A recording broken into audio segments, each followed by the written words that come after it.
Video like जरूर कर लीजिए और ऐसे वीडियो लगातार फ्री में पाने के लिए चैनल को तुरंत सब्सक्राइब कर लीजिए और बेल आइकन को जरूर टैप कर लीजिए ताकि आगे भी सारे वीडियो आपको मिलते रहे। यूट्यूब में फॉलो करते हैं तो प्लीज ये वाला फ्री टेलीग्राम चैनल जरूर ज्वाइन कर लीजिएगा। सारे नोटिफिकेशन सारे अपडेट यहीं पे आते हैं, ध्यान रखिएगा। नमस्कार दोस्तों, स्वागत है आप सभी का ऑनलाइन एग्जाम प्रिपरेशन पर which is the part of study for civil services. दोस्तों आज के वीडियो में हम देखने वाले हैं पिछले वर्षों के प्रश्नों को आरओ परीक्षा के। तो हम यहाँ पर सामान्य अध्ययन के प्रश्न देख रहे हैं सब्जेक्ट वाइज, जिसमें अभी हम इतिहास के प्रश्नों को देखेंगे। इसके पहले हमने कुछ सब्जेक्ट पढ़ लिए हैं, यूपीजीके पढ़ लिया, एनवायरनमेंट पढ़ लिया, इसके अलावा हमने इकोनॉमिक्स भी पढ़ लिया था। तो कुछ सब्जेक्ट हो चुके हैं जिसकी प्लेलिस्ट बना दी गई है पिछले वर्षों के प्रश्नों के नाम से। आरओ परीक्षा 2023 पिछले वर्षों के प्रश्न, ऐसी कुछ प्लेलिस्ट बनी है। तो चैनल पर जाकर आप देख लीजिए अगर आपने प्रीवियस वीडियो नहीं देखे हैं तो। ठीक है, तो यहाँ पर आपका क्या होगा, सब्जेक्ट वाइज आप क्वेश्चंस देख लेंगे। जब भी आप अपना स्टडी मटेरियल पढ़ें, चाहे आप हमारे पेड बैच के स्टूडेंट हो या फिर आप नहीं भी हैं, आप सेल्फ स्टडी भी कर रहे हैं, यूट्यूब से भी पढ़ रहे हैं, तो भी आप जब भी अपना सब्जेक्ट पढ़ना स्टार्ट करें, किसी भी ऑथेंटिक बुक से भी पढ़ें, तो आप उसके पहले PYQ पढ़ लें। क्योंकि हर एक एग्जाम का अपना एक नेचर होता है, हर एक अपना पैटर्न को फॉलो करता है। जैसे कि UPPSC आयोग एक पैटर्न पर चलता है और उस पैटर्न के प्रश्न हर बार पूछे जाते हैं। तो ये पैटर्न आपको पता चल जाएगा। कुछ प्रश्न रिपीट भी हो जाते हैं और जैसे कि इसमें 4 ऑप्शन दिए जाते हैं, चारों ऑप्शन से संबंधित चीज़ों को भी आपको फिर ध्यान से पढ़ लेना है।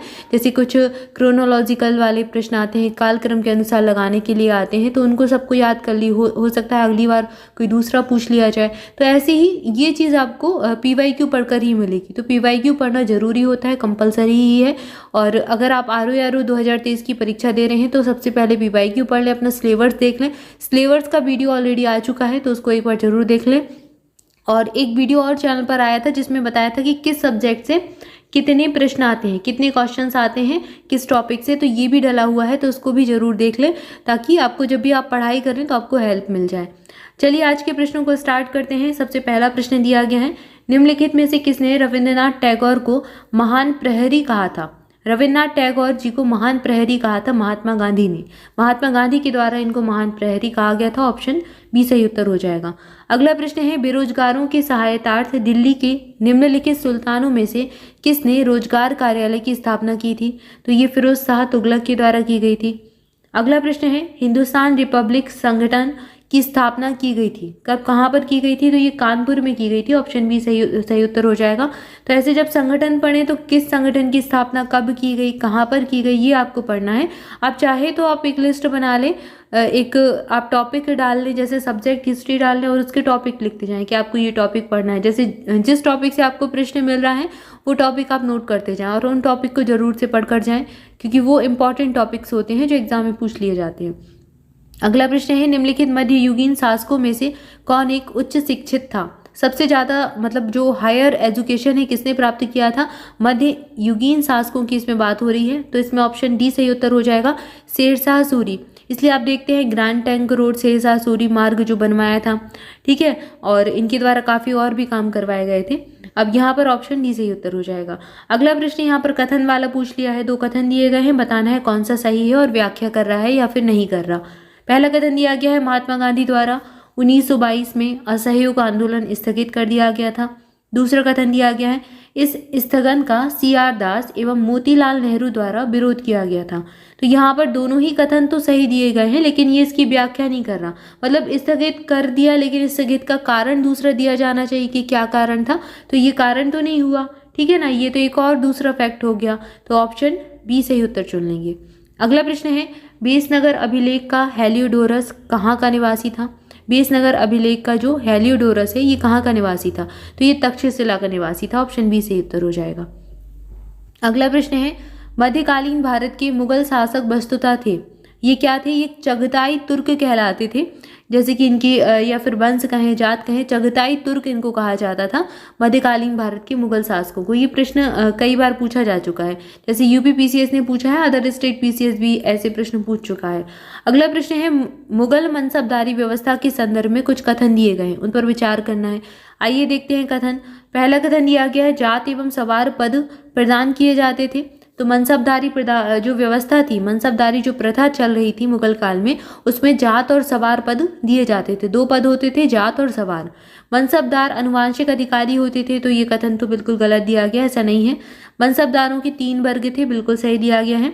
और दीवान कार्यालय द्वारा इनको वेतन दिया जाता था। तो ये कथन भी गलत दिया गया है। पहला और तीसरा सही हो जाएगा, ऑप्शन सी सही उत्तर है।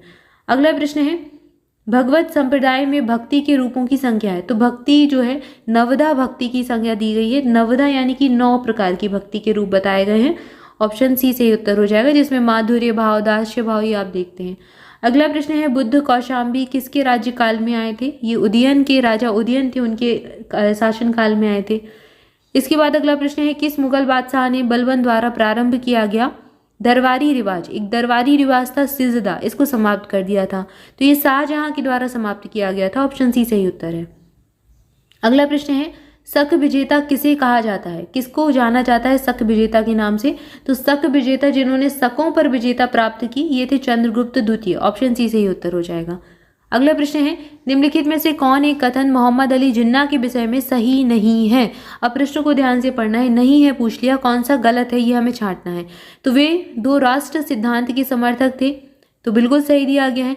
उन्होंने 1940 के मुस्लिम लीग के लाहौर के वार्षिक अधिवेशन की अध्यक्षता की थी, ये भी सही है। मोहम्मद अली जिन्ना तो 2 राष्ट्र यानी कि एक पाकिस्तान बनना चाहिए और एक आपका जो भारत है हमारा वो बनना चाहिए, तो ये इनका समर्थन करते थे। असहयोग आंदोलन में उन्होंने भाग नहीं लिया था, ये भी कथन सही दिया गया है। वे सदैव डायरी रखते थे, तो ये तो गलत हो जाएगा, ऑप्शन डी सही उत्तर हो जाएगा। अगला प्रश्न है इनकलाब जिंदाबाद का नारा किससे संबंधित। तो ये भी कई बार प्रश्न पूछा जा चुका है वनडे एग्जाम में, जैसे रेलवे वगैरह है इनने भी ये प्रश्न बहुत बार पूछा है। तो इनकलाब जिंदाबाद आप सबको पता ही होगा, भगत सिंह का नारा था। 1929 के भारतीय राष्ट्रीय कांग्रेस के लाहौर अधिवेशन की अध्यक्षता की थी, किसके द्वारा की गई थी। तो ये जवाहरलाल नेहरू ने की थी और ये भारत के पहले प्रधानमंत्री बने।